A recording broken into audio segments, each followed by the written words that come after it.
Hey guys, Michael again. Wanted to show you guys my Dobinson MRR setup that I have on my 2006 Lexus GX470 Build. Just again, you guys have probably seen some of the other videos, but here's the current setup. So it's a Dobinson MRR, which compared to the IMS gives you the adjustability of rebound, dampening, and compression. And it's all adjustable within the wheel wells. So again, just so you guys can see, I'm running about a 2.5 inch lift on the front, and I believe a 3 in the back. I've got springs from Dobinson that account for the Lil B's front bumper, which weighs about 110 pounds bare. That's not with lights, that's not with winch. So I ran the 200 weight-pound springs up front, which does give it, again, that 2.5 inches of lift. And I'm running 400-pound springs in the rear so that I can load it down. And there is just ever so slightly, almost like a factory rake, but even maybe more mild. It rides fairly level, but if anything, it's a little bit taller on the back so that when you load it down, it rides level and you don't have reverse rake, which is what I wanted to avoid. So again, back to the suspension setup. We've got the Dobinson, and it is dirty, so give me some grace, guys, but we've got the Dobinson MRR setup. I looked at several different setups. I looked at Ironman, I looked at OME. I knew that coming from riding this was a stock Lexus GX470 with the factory air in the rear and regular suspension up front. I knew I wanted to retain that ride quality. I got spoiled. I was in a 4Runner before this, and after going from a 4Runner with Bilstein 5100s, which rode fine, but on the edge of a little bit rough, to jumping to a Lexus, which rode like a cloud, and if anything, a little too soft and a little too disconnected from the road, I knew I wanted to maintain as much of that Lexus ride quality of smoothness as I could. Basically the good parts of it without the floatiness and the disconnected feel. And that is what this Remote Reservoir MRR Dobinson setup gives me. So as you can see, it's got different adjustments. So I can literally reach in the wheel well depending on if I need to adjust it for load, or what I'm driving over, if it's whoops, if it's dunes, if it's trails, if it's just highway. I've got adjustability up here, here as well, and then down at the bottom of the reservoir as well. So you can see the remote reservoir hose that is routed into the actual shock absorber up front. Again, these are I believe it's the 200-pound spring setup. Again, all of this is zip tied in place, which works great. This was all in combination with the SPC upper control arms, which are very, very adjustable. I will say they squeak a little bit, and I knew that going in. Evidently, you're supposed to grease them every oil change or so at regular intervals.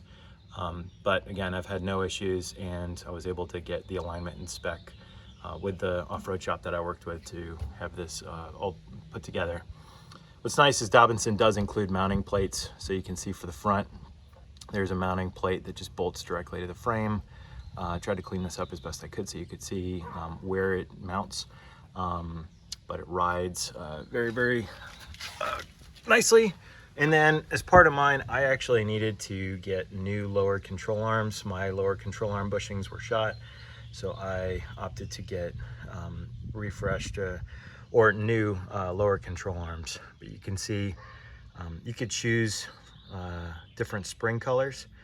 I chose black just because, as you could tell by the theme of my build, it's silver and black with little red or orange accents here and there. If I ever want to change that, these are easy to change. It's not easy to change the springs, so I just decided to opt for black so that I could change it down the road, or so that it would go with whatever color theme if I ever want to change or add, make these blue, for example, or change out my traction boards. But again, just a very, very nice, high quality. I can't remember if these are 2.0s or 2.5s. I want to say these are 2.0s. It mentions it on the Dobinson website, but overall, just very impressed with how this rides. I did have the diff drop addition added so that it keeps my CVs from extending too far to where they're going to prematurely wear. I still have quite a bit of ground clearance. I have had no issues with that. I can actually, why don't I do that? I will actually get you guys a measurement of how much ground clearance we've got, but overall, I think it rides plenty high. I'm, again, in a GX, so from a, you know, who I'm normally looking at, it was other SUVs. For me, now it's like F-150s and such. So bear with me while I grab a tape measure. I want to say it's around 10 inches or so of ground clearance, but let's see.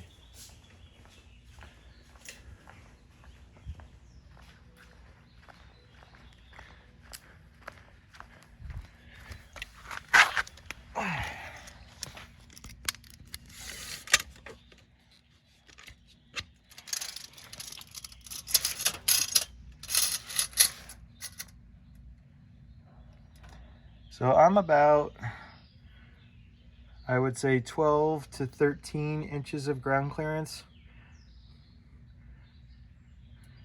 And I want to say from factory, it was much lower than this. I want to say it was maybe 7 or 8.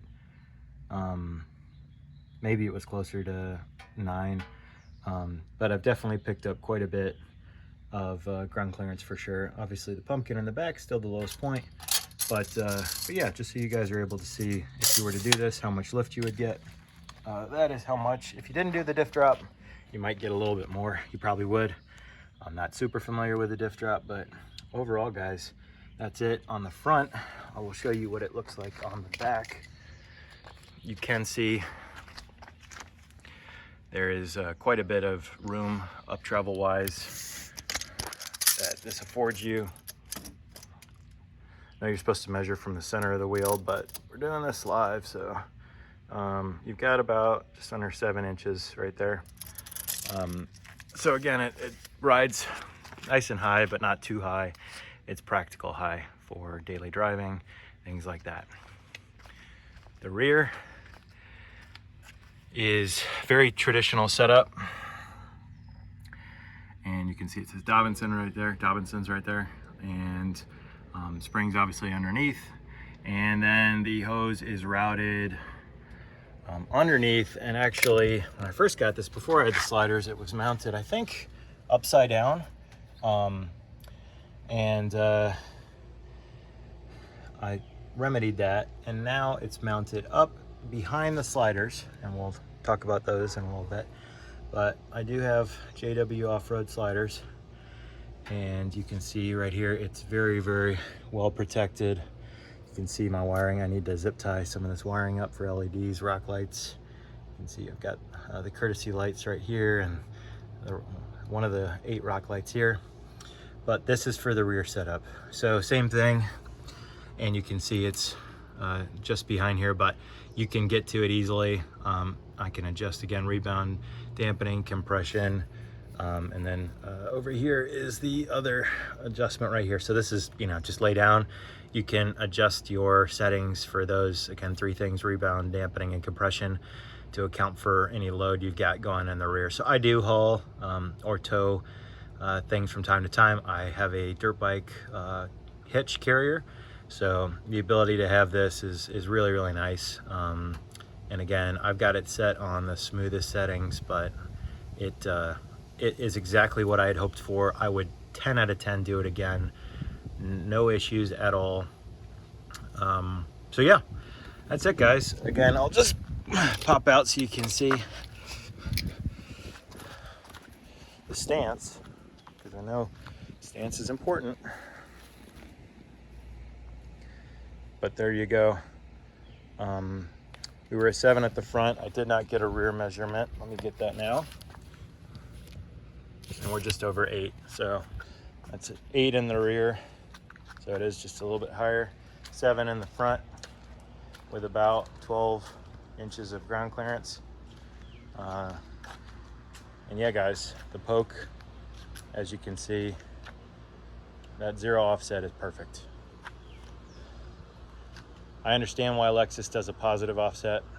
They want to make sure that you know, all the mud and whatever is flinging up into the wheel wells and not on the side of the vehicle, but having a little bit is just perfect for me. I love the 0 offset. You can see that it just ever so slightly pops out.